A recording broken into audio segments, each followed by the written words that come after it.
Buenas tardes, Veracruz. Bienvenidos a Sistema Informativo Actualizado, un corte informativo de Grupo Avan Radio Jalapa. Entérate de la verdad con Dalia Pérez todos los días de lunes a domingo de 2:30 a 3 de la tarde. CIA, la verdad del periodismo en Veracruz. Comenzamos. Estamos muy serios y conspicuos en el estudio de Avan Radio, que enlaza sus estaciones, la neta 102.5, digital en el 98.5 y Magia 93.7. No puedo, me gana la risa, creo que es la mejor manera de sobrevivir a este mundo que de verdad a veces, pareciera que nos tienen olla de presión. ¿Cómo está? Espero que usted esté más tranquilo, relajado y gozoso que nosotros por aquí. Y pues yo les agradezco que nos permita acompañarles en este melodrama cotidiano entre risas y llantos, lágrimas, risas y amor. Así había una revista que se llamaba, ¿no? Así es. Lágrimas, risas y amor. Ya escuchó usted la voz de nuestro querido invitado, el Yolanda Vargas Dulce. ¡Hala! Bueno. Es 2 generaciones atrás, ¿no? No, muchas más, ya no hables tanto de eso. Escribió Rubí, miren, Darío bien informado. El pecado siempre. de Uyuki. El pecado, no hombre. Bueno. Oiga, yo pensé que aparte del doctorado no les daba tiempo para la telenovela. Bien, soy Dalia Pérez, me encanta poder compartir este espacio con ustedes y compartirlo con el doctor Martín Quitano, es economista y experto en telenovela. Y en fotonovelas y fotonovelas. Las revistas, eran revistas. Claro. Lágrimas, risas y amor eran unos como cuentos. Sí. Paralelos al Calimán. ¿No? Memín Pinguín. Memín. Fantomas es mi favorito del mundo mundial. En algún momento tendremos que hablar de ese tema porque yo era fan de eso, de hacer cola en donde vendían revistas en Coatepec en aquellos años. En aquellos ayeres. Mi abuelito nos invitaba a desayunar a los nietos una vez al mes. Y en la parroquia en Veracruz, no es un gol, es una anécdota, y enfrente de catedral. Uh-huh. Y en la esquina había un estanquillo donde vendían la lotería, el tabaco, los puros, los timbres, los cuentitos. Y los cuentos, las revistas. Y entonces desayunábamos con el abuelo y después cada uno podía escoger su revista. Y yo, Fantomas, por favor. ¿Y sabes que México en esos años leía muchísimo? Claro. O sea, cosa que ahora no se hace. Porque era una muy buena manera de introducirte al mundo de la lectura. Sí, ¿no? y esto sin duda, más allá de la calidad de los productos, uh-huh. Había otros productos muy chatarras, pero unos que todavía marcan la historia presente. Serenidad y paciencia. Pequeño Solín. Una frase que dice, por ejemplo, por casualidad, la presidenta Sheinbaum muy seguido. La retoma de Calimán.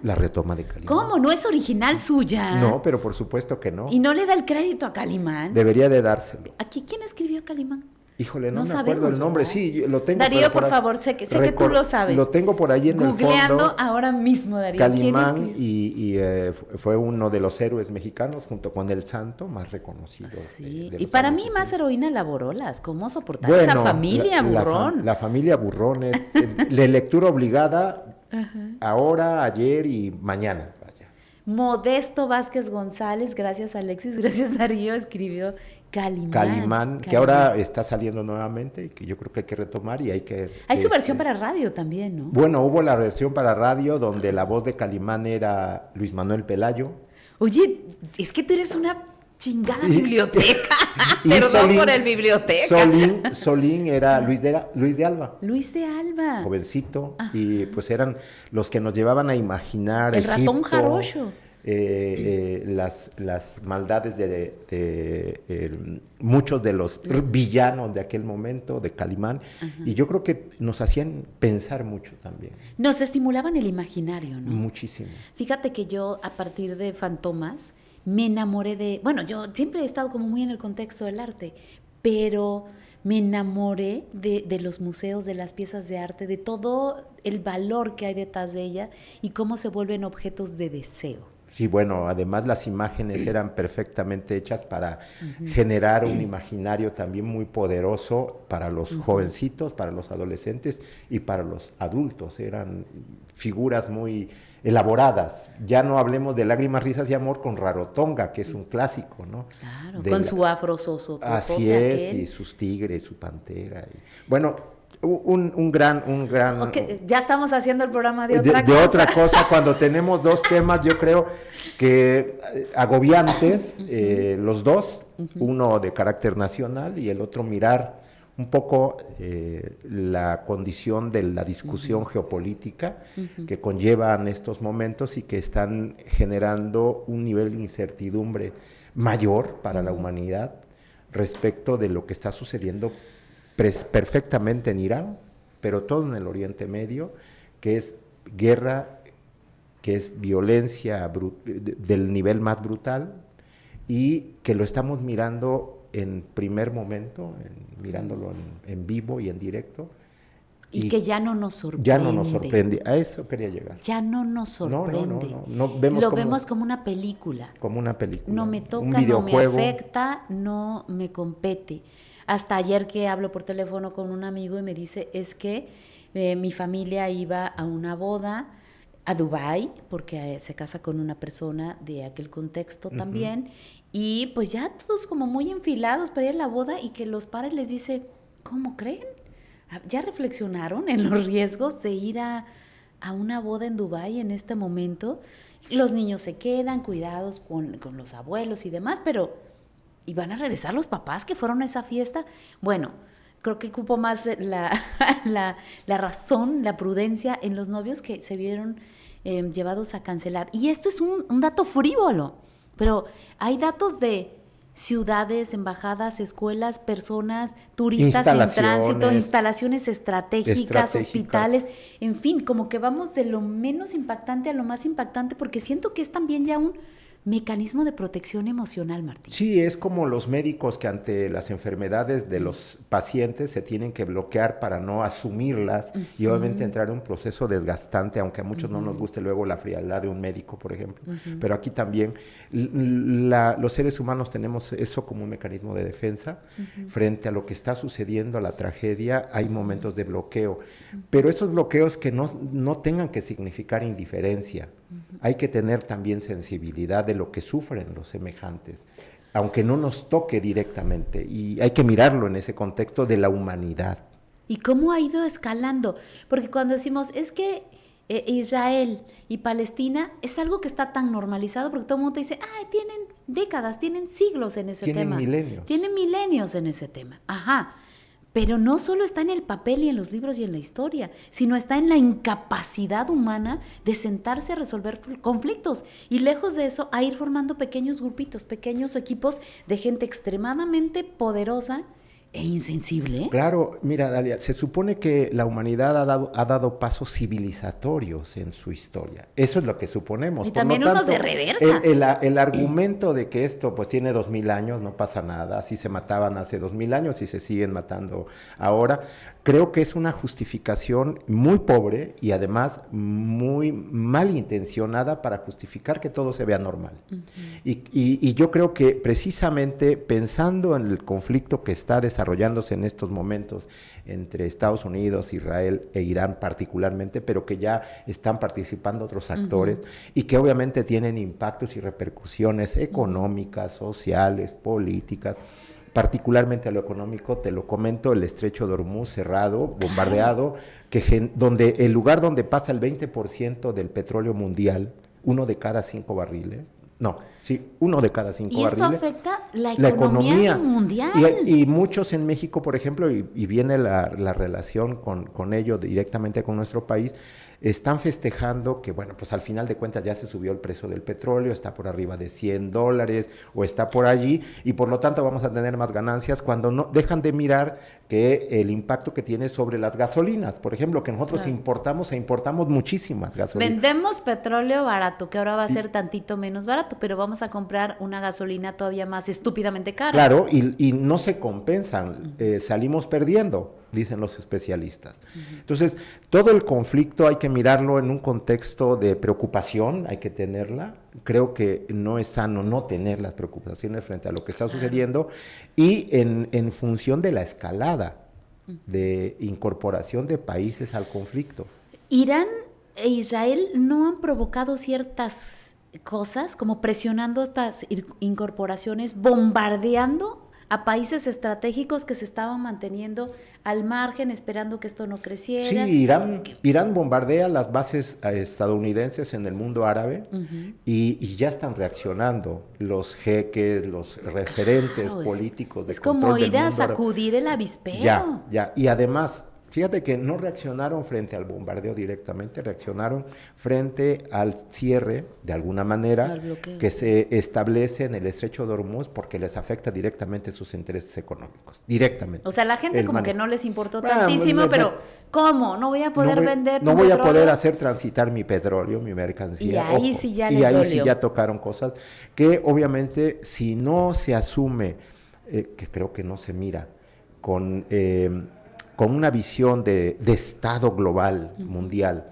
el asunto, la escalada puede llevarnos a condiciones de empeorar las cosas. Martín, a mí me ilumina un rayito de esperanza cuando veo ciertos personajes que forman parte, por ejemplo, del equipo estratégico del gobierno de Estados Unidos, de Donald Trump, en estas áreas de seguridad. Y que yo creo que en algún momento se sientan con su esposa, su familia, su mamá, alguien que les dice, ¿ya te das cuenta en lo que estás participando? Y renuncian. En esta semana que pasó ha habido un par de renuncias que me hacen pensar que todavía quedan seres humanos con tantita conciencia. Sí, y lo estaremos viendo en próximas fechas con lo que está sucediendo en la vida interna de Estados Unidos, con el proceso que viene ya de elecciones en noviembre, pero que en muchos estados de los Estados Unidos empiezan ya en estos días a ejercer voto ciudadano para las candidaturas que se van a estar peleando en noviembre de este año. 26. En este sentido, creo que allí podríamos estar mirando qué tanto hay sensibilidad respecto de lo que está haciendo su gobierno, una locura, una cuestión demencial desde la visión de Trump, y por otro lado, cómo es que también les está afectando ya, porque por ejemplo tenemos claro que ahora el gas natural en Estados Unidos se encareció en un 35%, claro. Y obviamente les pega en el bolsillo y nuevamente viene la cuestión, ¿no te impacta ver a un niño o a un hospital o a una escuela de niñas en Irán con muchas muertes, pero sí te impacta el que se suba el gas o la gasolina? En ese sentido vamos a ver cómo reacciona la sociedad estadounidense en los próximos días y meses para poder hacer un balance de que más allá de la sensibilidad se impactan condiciones objetivas para hacer ajustes. ¿Tú crees que entonces esta elección de noviembre en Estados Unidos hará el termómetro clarísimo de para dónde está transitando el imaginario colectivo? Porque a veces decimos, no, es que Trump desde afuera es un logo, pero la gente lo respalda. Claro, es que esa es la situación. Muchos de los liderazgos presentes, autoritarios de derecha y de izquierda. Los latinos lo respaldaron. Bueno, a ver, tenemos a un personaje como Milei, o tenemos en Polonia o en Hungría o en Turquía, personajes profundamente autoritarios. Ok, vamos a tomar 3 minutos para meditar en esta pausa, para bajar un poco esta angustia. No, les prometemos que se va a empeorar, ¿cierto? Pensemos lo mejor y esperemos lo peor. Lo peor. Hacemos una pausa en Sistema Informativo Actualizado. Soy Dalia Pérez, conversando con Martín Quitano. Volvemos en 3 minutitos. CIA, la verdad del periodismo en Veracruz. Con Dalia Pérez, regresamos. Ya, aquí en corto. Esto no lo va a oír nadie, Martín. ¿Sí tienes esperanza? ¿Crees que esto se resuelva o de plano esto ya...? Tengo la obligación de tener esperanza, es lo que me digo siempre, como en la parte más íntima, aunque el pesimismo, cuando a veces abro los ojos, siempre me llega en la mañana. ¿El pesimismo te llega en la mañana? En la mañana, cuando me despierto. ¿Cuando te despiertas, pero antes de ver noticias y todo eso? ¿O simplemente cuando te despiertas? Cuando me despierto. Yo creo que vienes del paraíso del descanso a la brutal realidad que nos agobia. No, nadie nos oye. No, nadie nos está oyendo. Bueno, es un secreto. Es un secreto. De llorar me dan ganas muchas ocasiones. Al despertar. Y entonces me pongo valentón. Te pones tu traje de superhéroe. Super de Calimán. Martín. Sí. Super M. Y digo, voy para adelante. Okay. Pero sí es que tal vez la información y no es petulancia, al estar leyendo, Claro. te lleva a complicarte más la existencia siempre. Y eso es humano. Y eso Mi es abuelita correcto. decía que el que nada sabe, nada teme. Pero no. Pero es que uno tan informado. No podemos apostarle a la ignorancia para escondernos de lo que esté pasando. Es como el avestruz, metes la cabeza Así en un es, hoyo, aquí no pero pasa al nada. final te llegan Pero las dejas todo el cosas, cuerpo claro. de fuera. Y te va a afectar. Humanamente yo lo asumo, son los retos de la vida, de la vida cotidiana, pero el pesimismo me llega en las mañanas y más de una ocasión, ¿por qué? Oye, yo me acuerdo, tú y yo somos más o menos de la misma edad, que de niña, la crisis de esto, he vivido en crisis, crecimos hablando de esa palabra, pero es que esta cosa ya no es crisisita. Es que se ha ya. escalado, Es se ha que ya, profundizado. ajá. A ver, veíamos o escuchábamos de un muerto, sí, ahora escuchamos de 100. De miles. Entonces, de la violencia, sabíamos que, en mi caso no, lo digo abiertamente, mi papá nunca se atrevió a hacer algo contra mi mamá, ya creo. ¿Ya vamos? No. Perdón, ¿qué decías que qué? Empezamos con nombres y terminamos con cifras. Esa frase sí que no la entendí. Alguien que me la explique. Bien, regresamos para radio. Estás escuchando Sistema Informativo Actualizado, la verdad del periodismo en Veracruz. Con Dalia Pérez, regresamos. Oigan, durante el corte y hablando de la brutalidad de lo que está ocurriendo en el conflicto armado en Medio Oriente, pero que nos involucra prácticamente a todos los países del mundo por una u otra razón. Y cómo ha escalado en territorio y en número de personas afectadas y quienes han muerto la vida. Alexis me decía aquí en el chícharo, empezamos hablando de nombres y ahora hablamos de números. O sea, al principio eran pocas personas y decíamos, murió tal persona, nombre y apellido, tal persona, nombre y apellido, y ahora es tan abrumador que ya no hablamos de nombres, hablamos de números, y ahora son decenas, y ahora son centenares, y ahora van a ser miles cuando acumulamos, y eso contribuye también a esta desensibilización, ¿no? Sí, el apunte es extraordinario, creo que marca un proceso de deshumanización que estamos sufriendo socialmente, y cuando te escucho decir, estamos platicando del conflicto armado en la zona de guerra tal, entre países tales, no caemos en cuenta que nosotros tenemos nuestro propio conflicto armado, que incluso, por ejemplo, en número supera a la guerra de Ucrania-Rusia, y entonces dices, a ver, nosotros no tenemos una guerra aquí, y en este sentido me permito caer en el siguiente tema. Nosotros tenemos un problema muy grave de violencia y de barbarie, que nos sitúa incluso en número de fallecimientos, en datos duros de números, pero que tienen historia y tienen personas detrás, que eso es lo que tendríamos que estar revisando permanentemente, muy fuertes y incluso muy por encima de algunos conflictos establecidos en el mundo o que están en el mundo. Le vamos a preguntar a Darío que nos ayude, ¿cuántas personas han muerto en nuestro país en los últimos, ¿qué? ¿7 años? 7 años. 7 años, ¿sí? ¿Y cuántas se tienen en la guerra Rusia-Ucrania? ¿Y cuántas en Rusia y Ucrania? Vamos por ejemplo. Para poner esto en contexto, proporción, sí. claro. Y en este sentido creo que los problemas complejos que tenemos, entre ellos la violencia, la inseguridad, la muerte que rodea permanentemente a nuestra vida cotidiana como nación, se está discutiendo un tema que más allá de... Asumo la palabra. Más allá de que yo lo veo como una revancha autoritaria, no se justifica el que se ponga a discusión lo de la reforma, del plan B famoso en este momento, que en lugar de... Estamos hablando de la reforma electoral en México, que, plan B. Que no se pudo lograr la reforma constitucional porque no hubo las 2/3 partes necesarias en las cámaras, que es la mayoría calificada, y ahora pues se está buscando la manera de reformar leyes secundarias y demás para que de todas maneras suceda esta reforma. Incluso es reforma constitucional, porque se plantea en uno de sus apartados... A ver, ¿nos está diciendo cuántos? 30,000 muertos anuales, 6 por 3, 18. Bueno, más de 200,000. Más de 200,000 muertos. 7 y en por la 3, guerra de Ucrania y Rusia, No, estamos Bueno, muy lejos. Cuando miramos estos datos, cuando vemos nuestra crisis de salud, cuando miramos nuestra cuestión de deterioro ambiental, de nuestra crisis hídrica, los problemas sustantivos que van arreciando y van dificultando más la convivencia en nuestro país, en lugar de mirar a plantear proyectos de visión de Estado, nuestras élites políticas discuten qué pasa con el Congreso de Veracruz, si tiene o no tiene el dinero suficiente o si hay que quitarle o no. De verdad... Ucrania, 2 millones durante la guerra.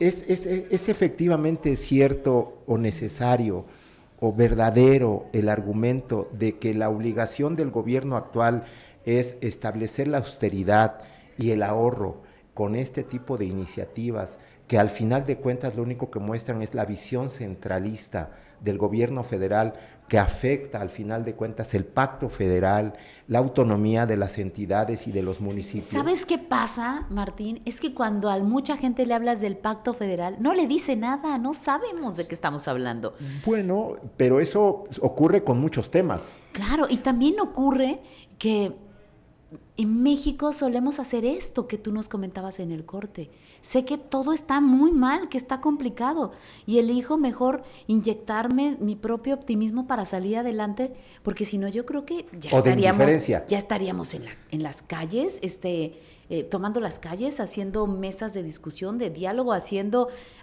lo propio como ciudadanos, que tampoco es que veo que mucha gente lo esté haciendo. Hay sectores que las grandes batallas no se dan por todos, se dan por sectores ilustrados, por voluntades especiales, por iniciativas muy puntuales que detonan una movilización y un cambio político. ¿Y cómo lograr que se detone? Pero el primer paso es, amiga, date cuenta, México, date cuenta de muchas cosas que hay que corregir. Y yo creo que nuestra gran amiga en riesgo es la democracia. Bueno, la democracia entendida como esta posibilidad de la pluralidad, de la participación de todos, de los más posibles en las representaciones políticas, pues ahora se está buscando cancelar con esta visión y esta revancha autoritaria que yo defino como tal, porque me parece que derivado de que no se cumple con el plan A, nos vamos emberrinchando y ahora vamos por otra cosa, que no tenía mucho que ver con el plan A, pero que ahora, dado que no pasó esto, vámonos a esto.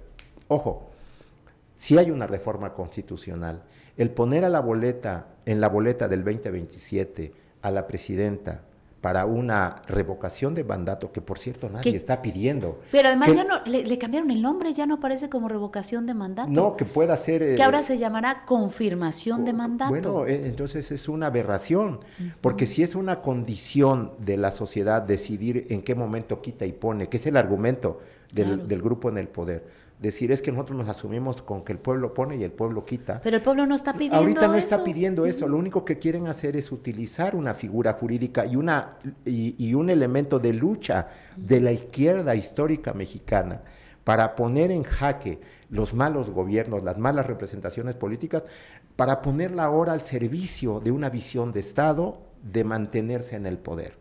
La ratificación del mandato, ya no es la revocación. Bueno, pero además está el tema de aire, está el tema grande que es la reforma electoral, pero también está el tema territorial. Cómo hay en los gobiernos municipales algunos que llegaron a través de partidos pequeños, partidos grandes, pero partidos que ya son minoritarios o muy minoritarios, y están en este trabajo de invitarlos o presionarlos o qué sé yo para que se pasen al partido que ya es mayoría. Entonces sí está este trabajo desde arriba, pero también hay un trabajo territorial. Sí, hay un trabajo que mina precisamente las posibilidades de reconocimiento de la diferencia, de la pluralidad. Y yo retomo esta parte y lo ligo con la cuestión de la iniciativa presidencial, porque asume que es muy fácil decir, bueno, es que en Jalapa hay 13 regidores, pues que haya 9 o 10. Efectivamente, en términos de pesos y centavos es una ridiculez, pero en términos de cancelación, de representación política, de voces de la sociedad, es un paso atrás aterrador. Creo que además no se está presentando como una discusión local de las autonomías municipales o de las entidades y se mira desde el centralismo y desde la autoridad. Oye, y en este plan B, ¿se les olvidó el tema de la paridad de género? Bueno, desde la presidenta. Se les olvidó, a nosotras no, se les olvidó tantos años de lucha, un mecanismo a través del cual pues llegan muchas funcionarias en este momento, por la propia gobernadora, la propia presidenta, ¿no? Con todas estas acciones afirmativas, y pues que se les olvida esta parte de incluir el deber legal de que haya una paridad en el acceso a las candidaturas y a los espacios de toma de decisión. Sí, bueno, fue un desliz absolutamente penoso, vergonzoso. ¿Tú crees que fue un desliz? Yo esperaría que fuera eso. ¿O fue así como, ay, igual y ni cuenta se dan? A ver si ni cuenta se dan, pero viniendo de una mujer, porque la iniciativa la firma la presidenta Sheinbaum, una mujer que cancele la oportunidad del reconocimiento de la paridad, a ver, Dalia, sería aterrador. Pues es tan similar como pensar que un partido que llegó con plurinominales y con acciones afirmativas a gobernar, ahora quiere desaparecer las plurinominales y esas acciones afirmativas. Y bueno, ¿es exactamente igual? Sí, es que estamos... Ahora sí me van a correr. No, bueno, es que sí hay un problema grave en términos de cómo se está posicionando el quehacer de una élite política que llegó favorecida después de una serie de modificaciones legales, estructurales, que dieron oportunidad al reconocimiento de la pluralidad. Bueno, eso ahora se quiere cancelar. Claro. Y en este sentido creo que son pasos atrás que hay que estar cuestionando en el marco del pensamiento crítico que debemos de tener todos. Yo sinceramente no me imagino a la presidenta leyendo comas y señales, sino confiando en su equipo y en el espíritu de lo que presenta. Pues pero alguien en su equipo... Pues, debería de estar despedido ya. Sí. Y que se justifique por parte de los referentes de Morena en la Cámara de Senadores y Diputados de que vámonos, es una cuestión burocrática, pues hay que tener cuidado. Siempre hay que tener cuidado. Martín, gracias. Empezamos hablando de Calimán y terminamos acalorados aquí. No, bueno, está muy bien eso. El mundo amerita discusiones profundas y serias. Muchas gracias, Darío Casarín, por tanto dato, Alexis por el apunte exacto, a todo el equipo de Grupo Avan Radio. Yo soy Dalia Pérez. Nos escuchamos y nos vemos mañana. Les dejo con palabra de periodista. Adelantan candidatas y candidatos a 17 gubernaturas. Volvemos a las andadas y anticipadas. Y es el partido del Movimiento de Regeneración Nacional que rompe filas, arma sus estructuras y establece la mecánica política electoral del año 2027 en este marzo de 2026. Como bien saben todos los partidos políticos, que no por mucho madrugar amanece más temprano. El campo fértil desde ahora, la siembra de semillas desde junio 22, cosecha abundante de gobernadores, diputados federales, presidentes municipales y diputados locales. Así, son los nuevos cargos políticos que tendrá un ingrediente extra en la boleta electoral, la posible fotografía y nombre de la doctora Claudia Sheinbaum Pardo para votar por su continuidad en el cargo de presidenta de la República por 3 años más, o el pueblo, el ciudadano, usted o yo, le revocamos el mandato y se retiraría a casa. ¿Por qué votaremos? Primero, por el respeto a nuestras libertades y democracia. Después, cada uno y una está en su derecho de elegir lo que mejor considere para bien de México y de los estados de la nación. Hay paz, hay seguridad. PRI busca alianzas con PAN, PRD y Movimiento Ciudadano. Bueno, si se dejan, iría en coalición hasta con el Verde y el PT. Todo es cuestión de intereses. Para respetar la ley electoral, por ejemplo, Morena no nombrará candidatos, los llamarán coordinadores estatales, a los 17 mujeres y hombres que en su momento quedarán registrados para gobernadoras y gobernadores. Las encuestas les favorecen ahora. No pelear entre los mismos militantes ni margen a mezquindad, desprestigios, descalificaciones, ataques, calumnias, confrontaciones, agresiones ni violencia. Las fechas son del dominio público. No hay secretismo ni pactos en la oscuridad. Transparencia se ha propuesto la presidenta Luisa María Alcalde Luján y el secretario de organización Andrés Manuel López Beltrán. Y los militantes tienen transparencia. El 3 de agosto elegirán o nombrarán 300 coordinadores distritales por los diputados federales. El 21 de septiembre, coordinadores municipales, más de 1,600, y 8 de noviembre, coordinadores de distritos locales. Evitan violentar las leyes electorales, prohíben promover imágenes espectaculares, no utilizar recursos públicos, recurrir a dádivas o dispendios, sin actos anticipados de campaña. Las reglas son claras. Las encuestas definirán dudas. Los estados que eligen gobernadores, anótelos, son Aguascalientes, Baja California Sur, Campeche, Chihuahua, Colima, Guerrero, Michoacán, y también Nayarit, Nuevo León, Querétaro, Quintana Roo, San Luis Potosí, Sinaloa, Sonora, Tlaxcala y Zacatecas. A analizar las y los aspirantes. Y por favor, salgamos a votar en junio del próximo año. Palabra de periodista Luis Rodríguez Zavala. CIA, la verdad del periodismo en Veracruz. Con Dalia Pérez, CIA. Te seguiremos informando en la siguiente emisión. Todos los días de lunes a domingo de 2:30 a 3 p.m. en todas las plataformas y frecuencias de Grupo Avan Radio.